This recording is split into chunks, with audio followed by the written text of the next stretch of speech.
don't remember inviting you. No, I'm exactly where I was told to be.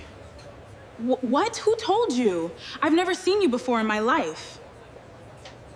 Cynthia Okafor checked her phone under the table for the third time in 10 minutes. 7:38 p.m. She slid it back into her clutch before her friends could catch the flicker of worry crossing her face. The candles on her cake had already burned down and been blown out without him. Half the slices had been passed around. Everyone around the table was laughing, filling the space he was supposed to occupy, and Cynthia laughed along with them, because that was easier than explaining why her eyes kept drifting toward the restaurant's front door. He said he'd be here, she murmured, more to herself than to anyone else. It wasn't an idle promise. In the 4 years she had lived in Seoul, Professor Baek had never once broken his word to her.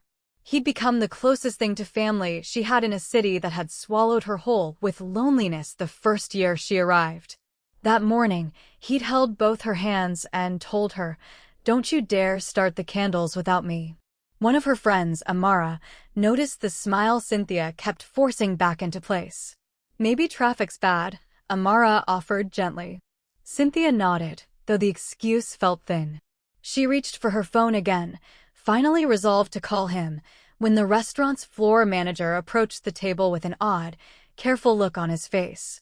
"Miss Okafor? There's a guest here for you." Cynthia's stomach unclenched all at once. Relief washed over her so fast it almost embarrassed her. "I knew he wouldn't miss it," she said, rising and smoothing down her dress before walking toward the entrance. The instant the glass doors swung open, the entire restaurant seemed to hold its breath. Outside, a line of black sedans idled at the curb, headlights cutting through the evening drizzle. Waitstaff straightened instinctively. A couple at a nearby table half rose from their seats to see better. The rear door of the last car opened, and a tall Korean man stepped out, adjusting his suit jacket with an unhurried, deliberate calm. In one hand, he carried a wrapped box tied with dark ribbon. Cynthia froze mid-step. She recognized that face, most of the country did. Whispers rustled through the dining room like wind through paper. "Isn't that Kang Su-jin? The Kang Group heir?" Cynthia's pulse jumped. That wasn't possible. She had never met Kang Su-jin in her life, and she certainly hadn't put his name on any invitation list. Yet he crossed the room toward her as though he had every right to be there.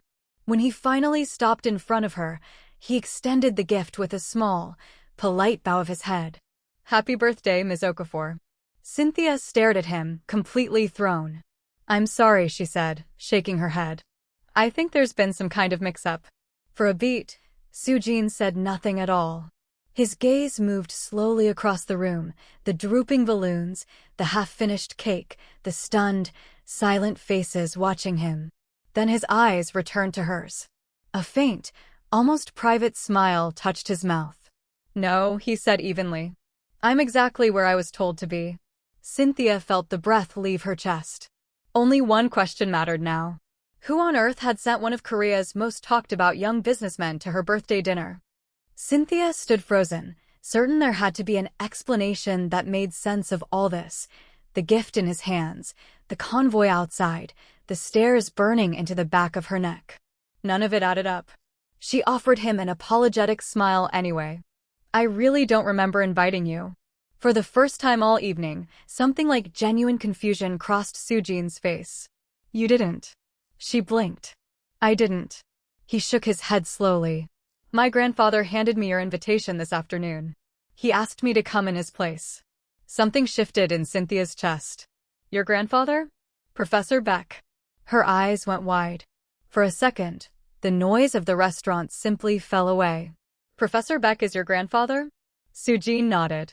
"You know him well, I take it?" Cynthia let out a small, disbelieving laugh. "I should. I spent 4 years trying to earn a decent grade off that man." The corner of Su-jin's mouth lifted, just slightly. "So you're Cynthia Okafor." She looked genuinely startled. "You know my name? He speaks of you often." Cynthia shook her head, still trying to catch up. "I didn't even know he had a grandson." "He doesn't talk much about family." "He doesn't talk much about titles either," Cynthia said softly. "He always told me a person's character should introduce them long before their resume does." Something flickered across Su-jin's expression. Those were his grandfather's exact words, words he'd heard 100 times growing up. Hearing a stranger repeat them so naturally caught him off guard. Cynthia glanced past him toward the entrance. "Where is he? I thought for sure he'd be the one walking through that door." A pause settled between them. "He wasn't feeling well this afternoon," Su-jin said carefully. Her smile faltered. "What happened?" "He was taken to the hospital." Cynthia's stomach dropped. "The hospital? Why didn't anyone call me?" "He asked me specifically not to tell you until after your dinner." She closed her eyes briefly and sighed. That sounds exactly like him. She knew precisely why he'd done it. If she'd known even an hour earlier, she would have left the restaurant, the cake, her friends, everything, just to sit beside his bed. That was the kind of bond they shared. Professor Baek had been far more than a lecturer to her. When Cynthia first landed in Seoul at 22, fresh out of Lagos and overwhelmed by everything unfamiliar, she had nearly given up more than once during her first semester, though she never admitted that to anyone back home. One wet afternoon after a seminar, Professor Baek found her sitting alone on the library steps, soaked and staring blankly at nothing. He didn't ask what was wrong. He simply set a warm cup of barley tea down beside her and said, "You don't have to tell me what's troubling you. But you don't have to carry it by yourself either." That single, quiet gesture had rewired something in her. From then on, he became the person she called whenever life pressed too hard against her chest. He'd been there when she graduated, clapping louder than anyone in the auditorium. He'd encouraged her when she scraped together enough savings to open her own textile and fashion studio. Whenever her confidence wavered, he was the one who reminded her why she'd crossed an ocean in the first place. And every single year, without fail, he remembered her birthday. Cynthia looked back up at Su-jin. "Is he going to be okay?" "The doctors are optimistic," he answered. "They're keeping him overnight, just to be safe." Only then did she notice the gift still resting in his hands. "This is for you," he said. He insisted I deliver it in person, no exceptions. She accepted it slowly, almost afraid to open it. "Thank you." "There's one more thing he asked of me." "From him?" Su-jin nodded. "He told me not to leave here until he was certain you'd smiled tonight." Cynthia laughed despite herself, eyes shining. That is exactly him. The tension that had gripped the restaurant began to ease. Her friends, who had been watching the exchange with wide eyes from the table, finally exhaled. Amara leaned over with a grin. "Well, since Professor Baek sent you, I suppose that makes you our guest of honor now." Another friend chimed in, "You're absolutely not leaving before cake." Su-jin glanced at his watch out of habit. His evening had been mapped down to the half hour, a call with the Singapore office, contracts waiting on his desk, 3 department heads expecting him back at Kong Tower. Normally, he would have apologized and been gone before anyone noticed. Instead, his eyes drifted around the room again. The decorations were modest, nothing extravagant. The balloons had started to sag. The cake leaned slightly on one side where a candle had melted wax into the frosting. None of it was polished, and yet everyone at that table looked genuinely, uncomplicatedly happy. Nobody there wanted anything from him. Nobody was performing for his benefit. For once in longer than he could remember, nobody in the room cared that he was Kang Su-jin, heir to a shipping and construction empire. Cynthia noticed him hesitating. "You really don't have to stay," she said kindly. "I know you're probably needed somewhere important." He met her eyes. "I can spare an hour." A round of cheers went up from the table. Amara was already dragging over an extra chair. Crisis averted, someone joked, and laughter rippled across the room again. Su-jin found himself smiling before he'd even decided to. The hour that followed unfolded nothing like he expected. No one asked about his family's company. No one angled for a favor or dropped a hint about an investment. Instead, they argued over who had eaten the last spring roll. They teased Cynthia mercilessly about the time she'd knocked over an entire rack of fabric samples during her final showcase. They passed a phone around, laughing at old photos from a trip to Jeju. At one point, Cynthia caught him simply watching the table, quiet and still. "What?" she asked. He looked away. "Nothing." She smiled knowingly. You've never been to a birthday like this before, have you?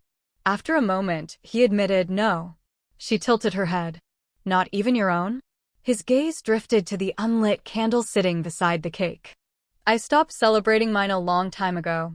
Cynthia didn't press for the reason. Some things needed time before they could be spoken aloud. By the time dinner wound down, the restaurant had emptied out around them. Outside, the rain had softened to a faint mist that made the streetlights glow. Cynthia stood and gathered her bag. I'm heading to the hospital, she said. Su-jin nodded. I'll take you. You really don't have to. I told my grandfather I'd make sure you got there safely. She smiled, grateful. Then thank you. The ride across the city passed in an easy, unforced quiet, the kind neither of them felt any urgency to fill. When they reached Professor Baek's room, Cynthia slipped in first. The old man was asleep, the soft beeping of machines the only sound in the room. She felt a wave of relief just watching his chest rise and fall steadily. She crossed to the bed and gently straightened the blanket that had slid off his shoulder, then leaned close and whispered, You missed my birthday, old man, but I'll let it go this once. A small smile crossed her face as she brushed a strand of silver hair from his forehead. Just get better, okay? Standing quietly in the doorway, Su-jin watched the scene, something tightening in his chest. He had never once seen his grandfather look this at peace. A passing nurse noticed him lingering and smiled. She came. Su-jin nodded. She did. The nurse glanced toward Cynthia before adding, Professor Baek talks about her the way most grandfathers talk about their own granddaughters. Su-jin looked through the narrow window in the door. Cynthia was still there, murmuring softly to a man who had shaped both of their lives in entirely different ways. For the first time that night, he understood exactly why his grandfather had sent him in his place. Morning light spilled through the hospital blinds in thin gold stripes across the floor. Cynthia stood by the window nursing a paper cup of vending machine coffee, watching Seoul stir awake below. She hadn't slept much. Every time a nurse stepped into the room during the night, she jolted upright, bracing for bad news that never came. When Professor Baek finally stirred, Cynthia was the first to notice. Professor, she said softly. He blinked slowly awake, then smiled. I was starting to think hospital ceilings had gotten more interesting. Cynthia crossed her arms. Don't you dare try to charm your way out of this conversation. He chuckled weakly. Am I in trouble? You vanished on my birthday and told your grandson not to say a word. I did. Cynthia sighed. You know I would have come straight here. I know. That's precisely why I told him not to call you.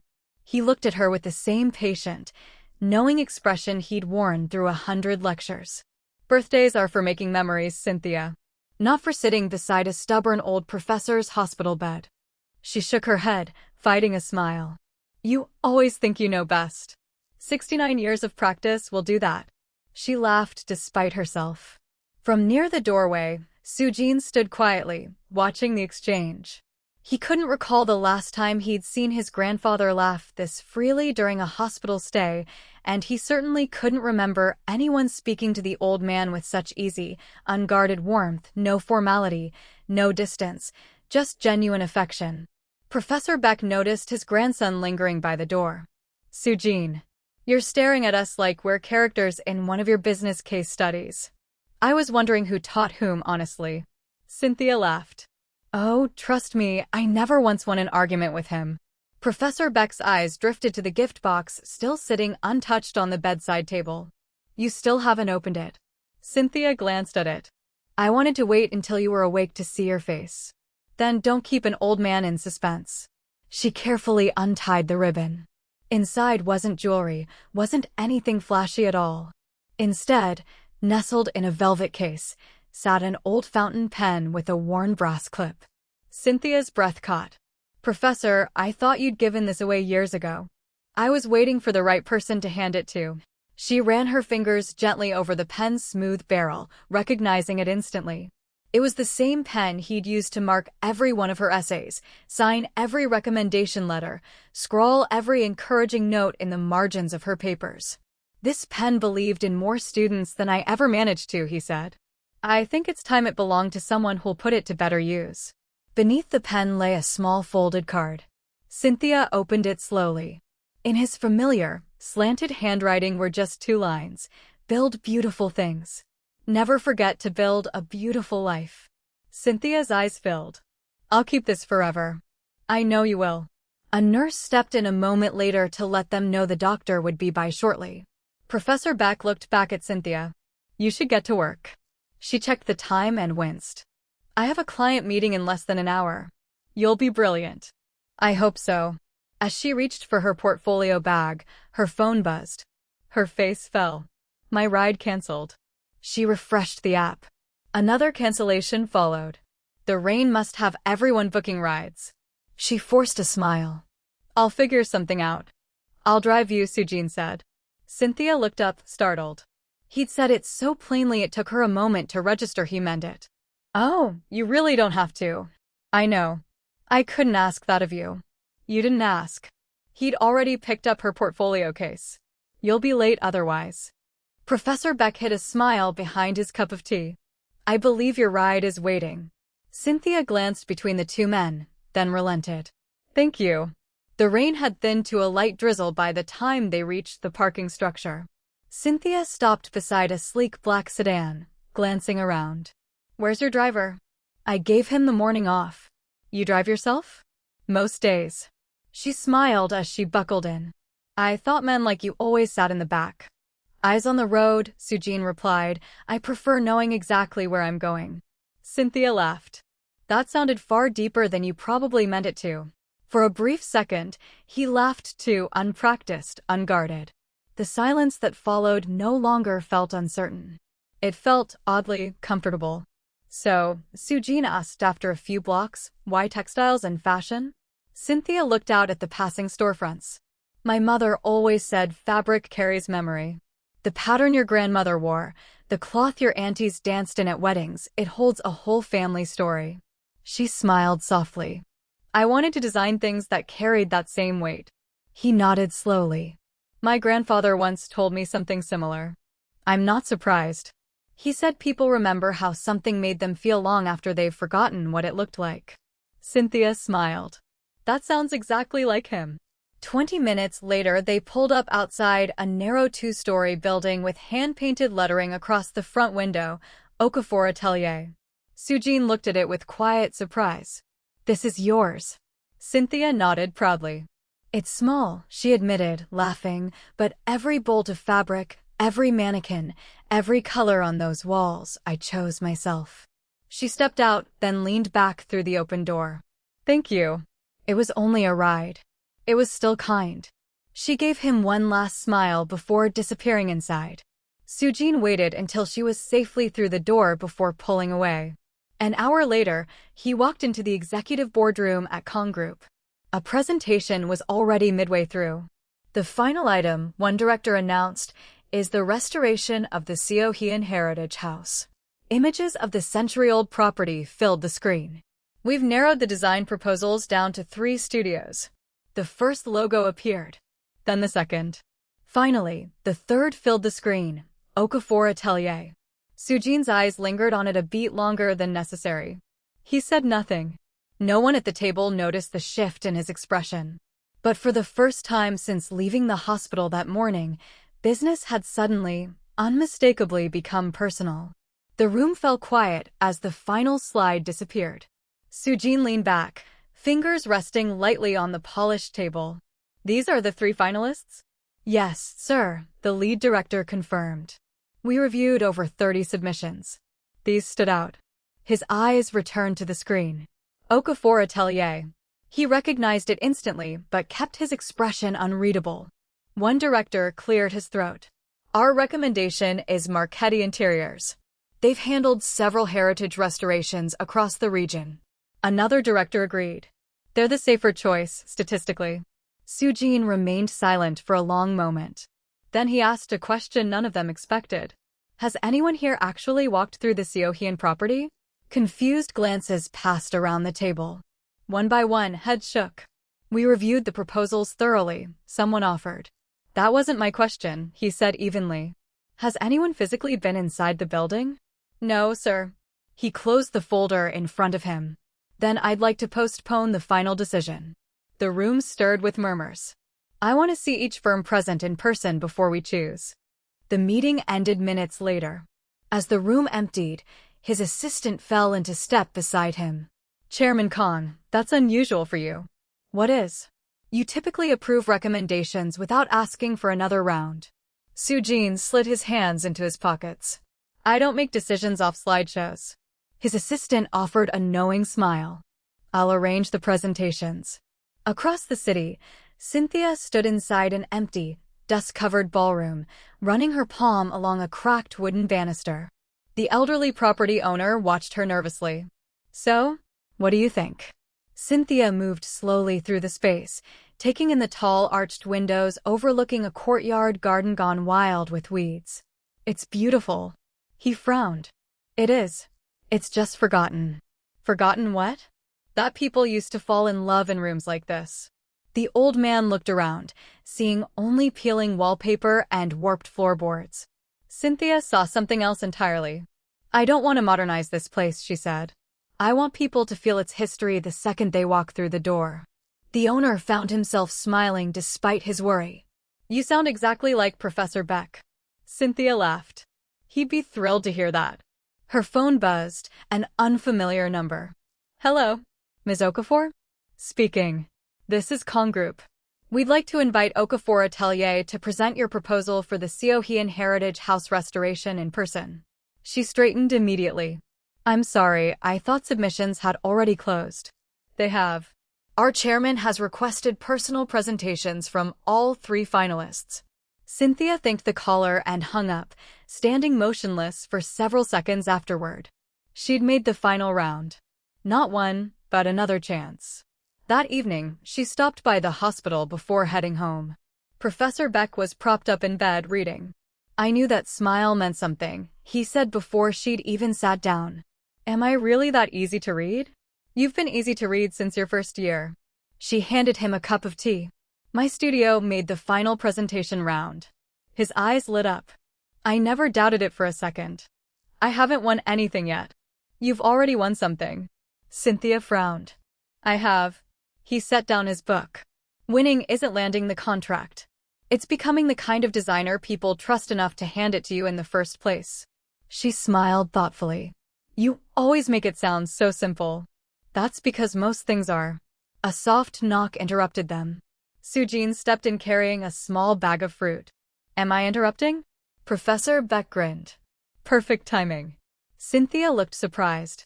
You're back again? I was checking on my grandfather. That's kind of you. Professor Baek glanced between them. Cynthia has good news. Su-jin turned toward her. The Heritage House presentation? She blinked. You already know? Kang Group owns the Seoul property. Cynthia's expression shifted with sudden realization. Of course. It made sense now. A brief, awkward silence settled over the room. Well, she said with a nervous laugh, I suppose I'll be seeing you again sooner than expected. Su-jin offered a polite smile. I suppose you will. Neither of them noticed Professor Baek watching quietly from his bed, filing away the fact that his grandson had visited the hospital twice in one day, not because anyone had asked him to, but because he'd wanted to. Cynthia barely slept the night before her presentation, not from doubt in her work, but because chances like this rarely came twice. Before sunrise, she was already at the atelier, reviewing every sketch one final time. Fabric swatches covered one table, mood boards another. Her small team trickled in one by one, surprised to find her already deep in preparation. How long have you been here? One of her designers asked. Cynthia smiled. Long enough to drink 2 cups of coffee and almost convince myself I'm not nervous. That earned a few tired laughs. One of her junior staff, Ngozi, looked around the room before speaking. Whatever happens today, thank you. Cynthia frowned. For what? For believing a studio this small could go up against firms 10 times our size. Cynthia looked around at the people who had staked their careers on her vision. We're already competing, she said softly. The results just haven't caught up to us yet. An hour later, she walked into Kang Group's headquarters carrying nothing but her portfolio case. The receptionist welcomed her warmly before showing her to the executive boardroom. As the doors opened, she immediately spotted Su-jin seated among the panel. Their eyes met briefly. He gave her the same polite, measured nod he'd given every presenter before her. Nothing more. Oddly, she was grateful for that. The moderator introduced her, and Cynthia connected her laptop to the projector. The first image filled the screen, the Seoul Heritage House, nearly a century old, elegant, half forgotten. "I don't believe this building needs to become something new," she began, letting her gaze sweep the room. "I believe it deserves to be reminded of what it's always been." The room grew noticeably quieter. Instead of discussing imported marble or dramatic chandeliers, Cynthia spoke about memory, about restoration instead of replacement, about designing spaces where strangers could feel unexpectedly at home. Every material choice had a reason behind it. Every detail traced back to the building's story. When she finished, the questions began. Some challenged her proposed timeline. Others doubted whether younger guests would connect with such a traditional aesthetic. Cynthia answered each one patiently, never rattled, never rushed. When one director suggested converting the old tea room into a rooftop bar, Cynthia simply smiled. "I wouldn't do that." He raised an eyebrow. "Why not?" "Because every historic building deserves at least one room where people are allowed to just sit quietly and breathe." She gestured to the rendering behind her. "You can always add luxury later. But once you strip away a building's soul, you don't get it back." Silence settled over the boardroom. Several directors made quiet notes. Su-jin said nothing throughout, not because he wasn't engaged, but because he refused to let his opinion carry more weight than anyone else's in the room. After nearly an hour, the moderator thanked her, and Cynthia gathered her things, bowed respectfully, and left. Only after the doors closed did one director finally speak. "I wasn't expecting that." Another nodded. "Neither was I." A third adjusted his glasses. "She understands that building better than anyone we've spoken to." The room turned toward Su-jin. "Chairman Kang." He glanced down at Cynthia's proposal before closing the folder. "My opinion doesn't need to matter here. The committee selected these finalists. The committee should choose the winner." No one argued. Outside the building, Cynthia finally let out the breath she'd been holding all morning. She'd given everything she had. Win or lose, she knew she'd shown up as the fullest version of herself. That evening, she stopped by the hospital again. Professor Baek was sitting up, reading as usual. His face lit up the moment he saw her. "Well," Cynthia laughed. "You always skip straight past hello." "I'm old. I've earned the shortcut." She pulled a chair close. "I think it went well." He closed his book. "I didn't ask how it went. I asked how you felt." Cynthia considered that for a moment, then smiled. "Proud. Then you've already succeeded." Before she could respond, her phone rang, an unfamiliar number. She answered. "Hello." Her expression shifted slowly as she listened. Professor Baek watched her quietly. After nearly a full minute, a smile broke across her face. She lowered the phone and looked at him. "We got it." Professor Baek closed his eyes briefly, not from surprise, but because he'd never doubted her for a second. Cynthia laughed while blinking back tears. "I can't believe it." He reached over and squeezed her hand gently. "I can." Standing quietly just outside the room, a small bouquet of flowers in his hands, Su-jin had heard every word. He said nothing, only smiled to himself, not because Kang Group had found its designer, but because Cynthia Okafor had just claimed a dream she'd already earned long before he ever walked into her birthday dinner uninvited. For 3 days straight, Cynthia barely had a moment to celebrate.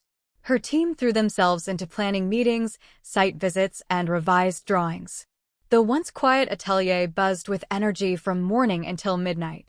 Coffee cups piled up on every surface. Sketches lined the walls. Everyone worked with the electricity of people who sensed their lives were about to shift. Cynthia loved every second of it. They had done it. Okafor Atelier had won the Seoul Heritage House restoration, the biggest contract of their careers. Then, on the 4th morning, everything changed. One of her designers walked in holding up a tablet, her voice unusually quiet. "Cynthia, you need to see this." Cynthia took the tablet. The headline filled the screen. Kang Su-jin's mystery woman wins Kang Group heritage contract.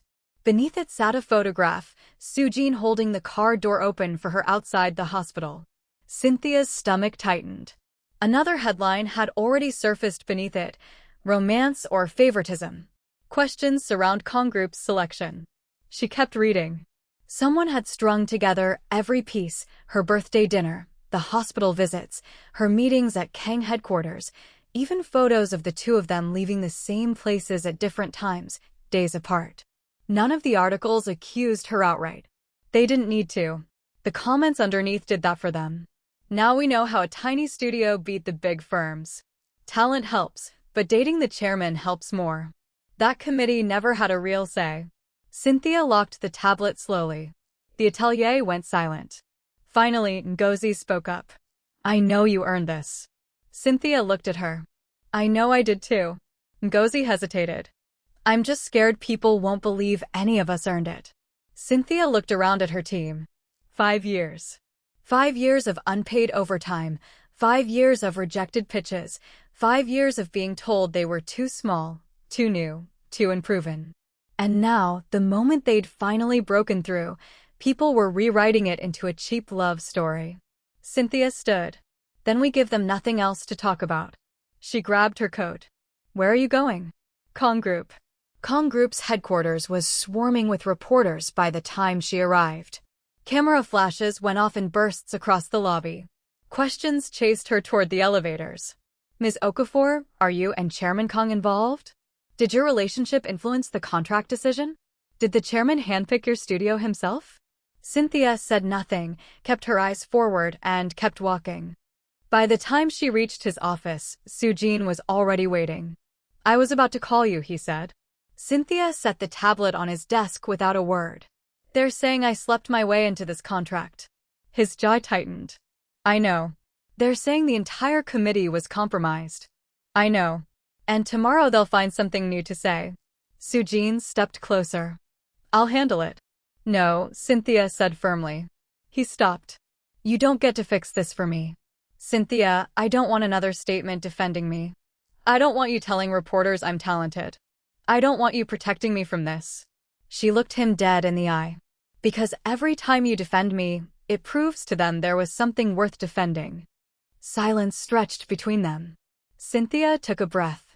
"I didn't spend 5 years building the studio just to become Chairman Kang's girlfriend who got a lucky break." His expression softened. "I know that. Do you?" "Yes." He walked around to his desk and picked up the signed heritage contract. "I know exactly what you built with your own hands." He set it back down. "And I'm not going to take that away from you by trying to fix this myself." Cynthia looked at him carefully. "Then what will you do?" "Remove myself completely." Her brow furrowed. "From what?" "Everything." The next morning, Kang Group issued a formal statement. Chairman Kang Su-jin would immediately step back from every aspect of the Seoul Heritage House project. No design approvals. No contract oversight. No communication with the selection committee. No influence whatsoever over the outcome. The press reacted with disbelief. But that wasn't the end of it. 3 hours later, Kang Group announced something far bigger. The board had authorized a fully independent investigation into the entire original selection process. Cynthia's team froze when the news reached them. One designer looked over at her. "Does this mean we lose the contract?" Cynthia didn't answer right away. "I don't know," she admitted. For the first time since winning, she genuinely had no idea what would happen next. That evening she went home early. Her signed contract sat on the kitchen table, and she stared at it for a long time. She had worked her entire adult life for this. And now a panel of strangers would decide whether she deserved to keep it. Her phone rang. Su-jin. She picked up. "Hello. Are you all right?" Cynthia let out a tired laugh. "No." A pause. "Do you want me to come over?" She glanced toward the door, then shook her head even though he couldn't see it. "No." "Okay." A beat passed. "I need to ask you something," she said. "What?" "If the board pulls the contract," she swallowed hard, "will you fight for me?" Silence stretched on the line. Then Su-jin answered. "No." Cynthia closed her eyes, something inside her sinking. Then he continued. I won't fight for you. I'll make sure they fight fair. And if they decide against you, I'll accept it. Even if you believe they're wrong? Yes. She was quiet for a long moment. Why? Because if I use my position to guarantee your win, he said, then everyone accusing you was right all along. Cynthia's eyes stung with tears. You're infuriating. I've been told. She let out a small, watery laugh. Thank you. 2 days later, the independent review began in earnest. The board pored over every scoring sheet, every evaluation form. Committee members were interviewed one by one, separately, without contact with each other. Every proposal was scrutinized again from scratch. Cynthia wasn't permitted to take part in any of it. For 3 days, Okafor Atelier simply waited. They couldn't lobby, couldn't defend themselves, couldn't sway a single opinion. All they could do was wait it out. On the 4th morning, Cynthia's phone rang. Hello, Ms. Okafor? This is the chair of the independent review panel. Cynthia sat up straight. We've completed our review. Her heart began pounding against her ribs. I understand. A pause. I think you should come to Kong Group this morning. Why? The board has reached a final decision. The boardroom was packed by the time she arrived. Board members sat on one side, independent reviewers on the other. Cynthia walked in with her small team beside her. Su-jin was already present, but not seated at the head of the table. He sat toward the back, exactly as promised, with no vote to cast. The panel chair stood. Ms. Okafor. Cynthia nodded, studying herself. We have completed our investigation. He opened a thick folder. The original selection process was conducted properly, start to finish. Cynthia's team exchanged glances. Committee scores were finalized and recorded before Chairman Kang ever reviewed the shortlisted proposals. Cynthia's breath caught in her throat. There is no evidence whatsoever that Chairman Kang influenced the outcome in any way. A board member rose to his feet. Therefore, he looked directly at Cynthia. The board sees no legitimate basis to terminate the contract. Cynthia's eyes widened, but the chairman of the panel wasn't finished yet. In fact, he continued, turning another page. The review uncovered something additional. Okafor Atelier's proposal received the highest score across every major evaluation category. A stunned hush fell over the room. Design, craftsmanship, cost management, sustainability, guest experience, Okafor Atelier had ranked first in all of them. Cynthia couldn't find words. The chairman closed the folder. Your contract stands, fully valid. Then he added, and the board has unanimously voted to expand Okafor Atelier's role in the project. Cynthia stared at him. Expanded how? You were originally contracted to handle the interior design experience, he explained. Following this review, the board is asking your studio to lead the complete guest experience design for the entire property. Her team turned to her, speechless. Then one of them whispered, we just got bigger. Cynthia laughed through unexpected tears. Apparently we did. The room broke into applause. Cynthia's gaze swept across the crowd until it landed on Su-jin. He wasn't clapping loudly. He was simply watching her, smiling quietly from a distance, exactly where he'd promised to remain, outside the decision, but never far from her. That evening, Cynthia returned to the atelier to find her team had already flipped the entire space into a celebration. Someone had brought a cake. Someone else had smuggled in a bottle of champagne. Sketches still covered every wall, but this time nobody looked afraid. The contract was theirs. The work was theirs. The future ahead of them was entirely their own. Cynthia stood in the middle of the room as it slowly went quiet. 5 years ago, I started the studio because I wanted to prove a small team could build something people would remember. She looked around at every face watching her. I don't think we need to prove that anymore. The room erupted again. Cynthia laughed, wiping her eyes, and then her phone buzzed with a single message. I'm outside. She smiled and made her way downstairs. Su-jin was waiting by the curb, no driver, no security, no assistant trailing behind him. Just him. Cynthia crossed her arms. So you came all this way? I did. Why? He smiled faintly. I wanted to congratulate you properly. She raised an eyebrow. You already did, over text. Not properly. He reached into his coat pocket. Cynthia's expression shifted with sudden alertness. He pulled out a small box. She stared at it, half laughing already. Su-jin, before you panic. That is not helping. He opened the lid. Inside sat not a ring, but a small brass key. Cynthia blinked, confused. What is this? Your new studio space. My what? I purchased the building next door to your atelier. Her mouth fell open. You did what? He laughed, genuinely unguarded. I didn't buy it for you specifically. She narrowed her eyes. Then why? Because Okafor Atelier is expanding, whether either of us planned for it or not, and I'm already told you're considering new space. He raised his hands slightly. Market price. No special arrangements. No connection to Kang Group whatsoever. Cynthia looked down at the key, then back up at him. You're impossible. I've heard that before. She laughed softly, her expression easing into something warmer. You know something? What? You never once saved me through any of this. No. You didn't fix it for me. No. You didn't make anyone choose me. No. She stepped closer. You just made sure I had a fair shot at standing on my own. Su-jin looked down at her steadily. That's all I ever wanted to give you. Cynthia smiled. That's not entirely true, is it? He raised an eyebrow. What else could I possibly want? She took the key gently from his palm. Me. He went still for a moment. Cynthia smiled wider. But there's a condition. Anything. My success stays mine. Always. And your company stays completely out of my studio's business. Agreed. And, she added, stepping even closer, you stop trying to shield me from every hard thing that comes my way. Su-jin's mouth curved. I'll do my best. Good. She looked up at him. Because I don't want a man standing in front of me, blocking every storm before it reaches me. Her voice softened. I want one who's willing to walk right beside me, storm and all. Something in his expression shifted, opened. I can do that. Cynthia smiled. Then walk.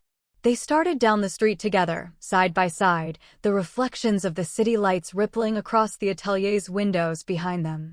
Inside, her team's celebration carried on without her for a while longer. Above the door, the sign hadn't changed, Okafor Atelier. 5 years earlier it had been 2 second-hand sewing machines and a stubborn dream. Now it stood at the edge of something far bigger than either of them had planned. Cynthia glanced up at him as they walked.